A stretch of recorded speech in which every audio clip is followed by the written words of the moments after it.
জীবনে চাহিদার কিন্তু কোনো শেষ নেই, তবে যত বেশি চাহিদা তত বেশি কিন্তু টাকার দরকার হয়। আর এই চাহিদাগুলো পূরণ করার জন্য আমাদের অবশ্যই কিন্তু টাকার প্রয়োজন হয়। আর সব সময় কিন্তু আমাদের হাতে কখনোই টাকা থাকে না। তো আমরা যদি সব সময় অল্প অল্প করে টাকা সেভ করে রাখি, তাহলে কিন্তু সেই জমানো টাকাগুলো দিয়েও আমরা আমাদের চাহিদাগুলোকে অবশ্যই পূরণ করতে পারবো। তবে আমরা চাইলেও কিন্তু সবাই টাকা জমাতে পারি না। অনেকেই পারে, আবার অনেকেই কিন্তু পারে না। সবটাই কিন্তু আমাদের নিজের উপরই নির্ভর করে। আসলে সংসার খরচের থেকেও কিন্তু অনেক টাকা জমানো যায়। আমি কিভাবে সংসারের খরচ থেকে সব সময় অল্প করে সেভ করে রাখার চেষ্টা করি, আর সেগুলো দিয়ে আমি আমার চাহিদাগুলো পূরণ করি, সেটাই আজকের ভিডিওতে শেয়ার করব। আই হোপ আজকের এই ভিডিওটি সবার কাছে অনেক বেশি ভালো লাগবে আর অবশ্যই উপকারে আসবে। তো ভিডিওটি শেষ হওয়া পর্যন্ত সাথেই থাকার অনুরোধ রইল। হ্যালো এভরিওয়ান, আসসালামু আলাইকুম। কেমন আছেন সবাই? আই হোপ সবাই খুব ভালো আছেন আর সুস্থ আছেন। আমরাও আলহামদুলিল্লাহ খুব ভালো আছি।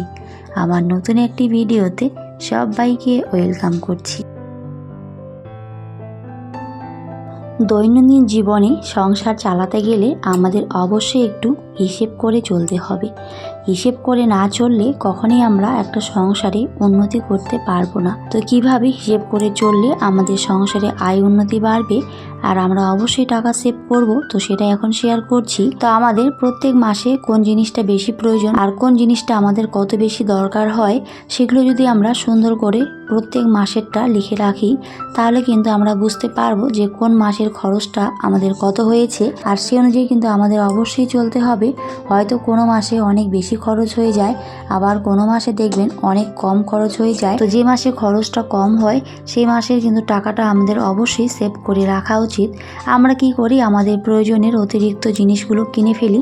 দেখবেন যখন আমরা বাজার করতে যাই, হয়তো ওই জিনিসটার আমাদের কোনো দরকার হয় না, তবুও কি করি, আমরা সেই জিনিসটা কিনে ফেলি আর পরে কিন্তু সেগুলো অবশ্যই নষ্ট হয়ে যায়। তো এরকম করা কিন্তু কখনোই উচিত না। যতটুকু আপনার সংসারের প্রয়োজন ঠিক ততটাই কিন্তু আমাদের কেনা উচিত। আর সেভাবে যদি আমরা চলি, তাহলে অবশ্যই কিন্তু আমরা টাকা সেভ করে রাখতে পারবো। আমরা সবসময় দেখবেন অনেক বেশি বেশি টাকা খরচ করে ফেলি। হয়তো আমাদের একটা জামার প্রয়োজন, আমরা কি করি 2টা বা 3টা এরকম কিন্তু জামা কিনে ফেলি। শপিং করতে গেলে তো কি বলবো, এরকমই হয় সবার ক্ষেত্রেই। তবে সেটা কিন্তু করা একেবারেই উচিত নয়, কারণ টাকা জমিয়ে রাখাটা অনেক বেশি দরকার।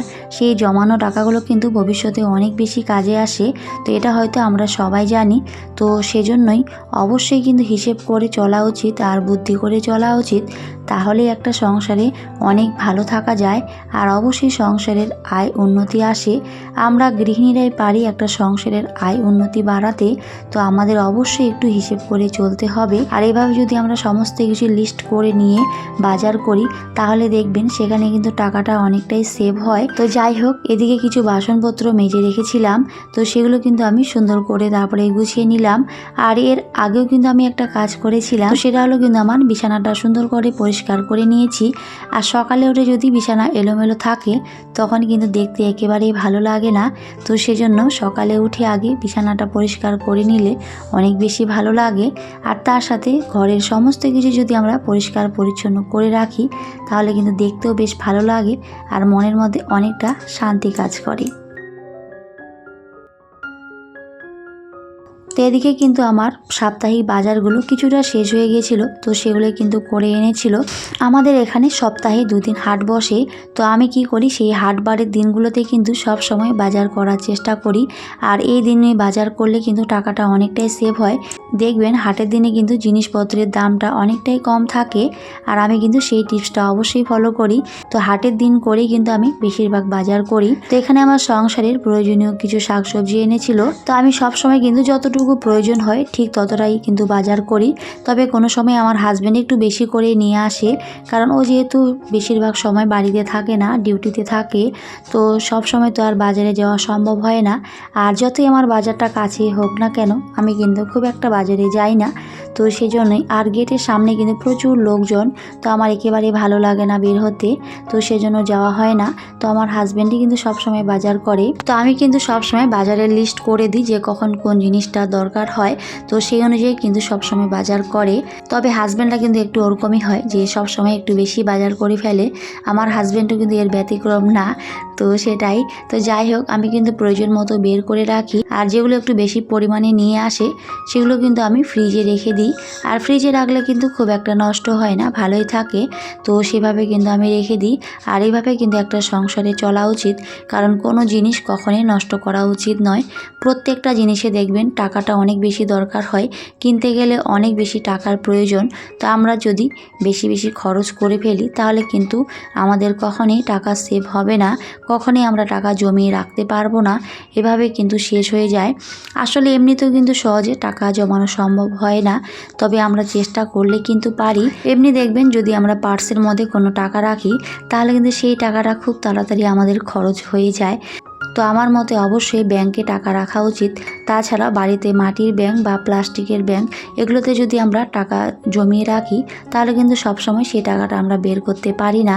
আর যদি আমরা আমাদের পার্সে রাখি বা হাতে রাখি তাহলে কিন্তু সেই টাকাগুলো খুব তাড়াতাড়ি আবার খরচ হয়ে যায়। তো এর আগের দিনে যে লঙ্কাগুলো এনেছিল, তো অনেকগুলো কিন্তু এনেছে, তো সেখান থেকে কিছুটা ফ্রিজে রেখে দিয়েছিলাম, তো সেজন্য আজকে আর লঙ্কা আনেনি। তো আমি কিন্তু ফ্রিজ থেকে বের করে নিয়ে তারপরে কিন্তু রেখে দিয়েছি। আর এইভাবে কিন্তু অবশ্যই টাকা সেভ করা যায়।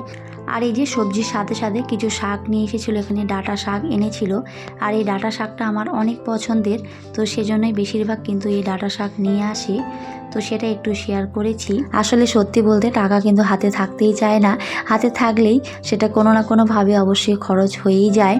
তো অবশ্যই আমাদের একটু বুদ্ধি করে চলতে হবে।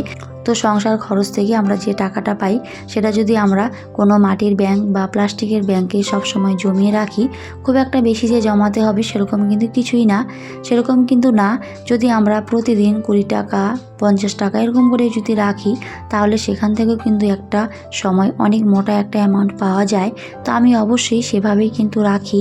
আমি আমার ভিডিওগুলোতে বলেও থাকি আমি কিভাবে টাকা জমিয়ে রাখি। আর এভাবে জমিয়ে রাখার পরে কিন্তু সেখান থেকেও একটা মোটা অ্যামাউন্ট আসে, আর সেটা দিয়ে আমি আমার সংসারের প্রয়োজনীয় জিনিসগুলো কিনে থাকি। আমার ছোট ছোট যে চাহিদাগুলো রয়েছে সেগুলো অবশ্যই পূরণ করে থাকি। জীবনে কিন্তু আমাদের চাহিদার কোনো শেষ নেই। দেখবেন যার কাছে যে জিনিসটা দেখি কোনো সময় মনে হয় সেই জিনিসটা যদি আমার থাকতো অনেক ভালো হতো। আসলে সেই জিনিসটা তখন আর কেনা সম্ভব হয় না যদি আমাদের কাছে টাকা না থাকে। আর যদি আমরা এভাবে অল্প অল্প করে টাকা সেভ করে রাখি তাহলে কিন্তু অবশ্যই আমাদের এই ছোট ছোট চাহিদাগুলো আমরা পূরণ করতে পারবো, কি তাই না বন্ধুরা? তো আমি অবশ্যই এই টিপসগুলোই ফলো করি, আর সেগুলি আমার ভিডিওতে তুলে ধরেছি। আশা করছি আপনাদের কাছেও ভালো লাগবে। হয়তো কারো কাছে ভালো নাও লাগতে পারে, তবে যার কাছে ভালো লাগবে চাইলে এই টিপসগুলো অবশ্যই ফলো করবেন। দেখবেন একসময় অনেক টাকা জমাতে পারবেন, আর সেই জমানো টাকাগুলো দিয়েই আপনার ছোট ছোট চাহিদাগুলো অবশ্যই পূরণ করতে পারবেন। আর যখন সবজি বাজার করে নিয়ে আসি তখন কিন্তু আম নিয়ে এসেছিল, কারণ আমার ছেলের অনেক পছন্দের, আম খেতেও অনেক ভালোবাসে, তো সেজন্য কিন্তু নিয়ে এসেছে।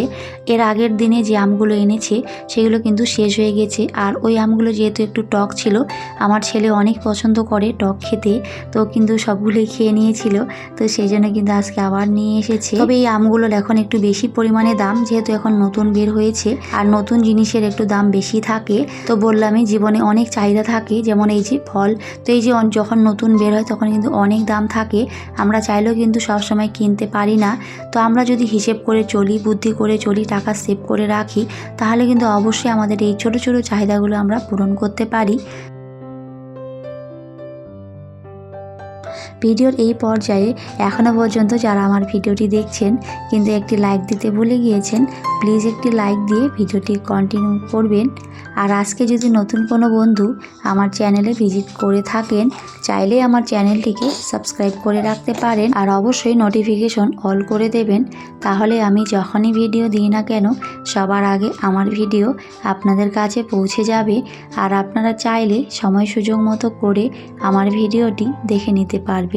আর যারা যারা অলরেডি এই কাজটা করে দিয়েছেন আপনাদের একগুচ্ছ লাল গোলাপের শুভেচ্ছা জানাই। এভাবেই ভালোবাসা দিয়ে আমাকে আগলে রাখবেন, এর থেকে বেশি আর কিছুই চাই না। তো এখানে শিঙি মাছ নিয়ে এসেছিলো, তো আজকে কিন্তু শিঙি মাছ রান্না করছি। আর এই মাছগুলো এখন বিশেষ করে আমার জন্য নিয়ে আসে, কারণ আমার শরীরটা খুব একটা ভালো নেই, তো সেই জন্য কিন্তু বিশেষ করে এই শিঙি মাছগুলো এনেছিল। আর শিঙি মাছ খাওয়া শরীরের পক্ষে অনেক বেশি ভালো, বিশেষ করে পাতলা করে শিঙি মাছের ঝোল খাওয়াটা শরীরের পক্ষে অনেক বেশি উপকার। তো আমিও কিন্তু পাতলা করেই ঝোল করে নিয়েছি। আর কিছুটা আলু দিয়েছিলাম, আলুটা আমাকে দিতেই হবে, কারণ আলু আমার হাজব্যান্ড আবির দুজনেই অনেক বেশি পছন্দ করে। তো সেই জন্য কিন্তু আমি আলু দিয়ে শিঙি মাছের ঝোল করেছিলাম। আর তার সাথে একটু ধনিয়া পাতাও দিয়েছি। আর ধনিয়া পাতা দিলে কিন্তু তরকারির টেস্টটা অনেকটাই বেড়ে যায়, আমার তো বেশ ভালো লাগে খেতে। আর তার সাথে কিছু বেগুন ভাজা করে নিয়েছিলাম, তো একটু বেসন দিয়ে বেগুনগুলো ভেজেছি। তো ওটা আমার হাজব্যান্ডের অনেক পছন্দের, তো সেটাই কিন্তু করেছি। আমার প্রিয় আপুমণিরা সবাই অনেক সুন্দর সুন্দর কমেন্ট করে, তো সবাইকে অনেক অনেক ধন্যবাদ আর ভালোবাসা এত সুন্দর সুন্দর কমেন্ট করার জন্য আর আমাকে উৎসাহ দেওয়ার জন্য। আমার সংসারে ছোটোখাটো কাজগুলোর মধ্য দিয়ে আমি আমার ভিডিওগুলো বানিয়ে থাকি, তো সেরকম আজকের ভিডিওটিও কিন্তু বানিয়েছি।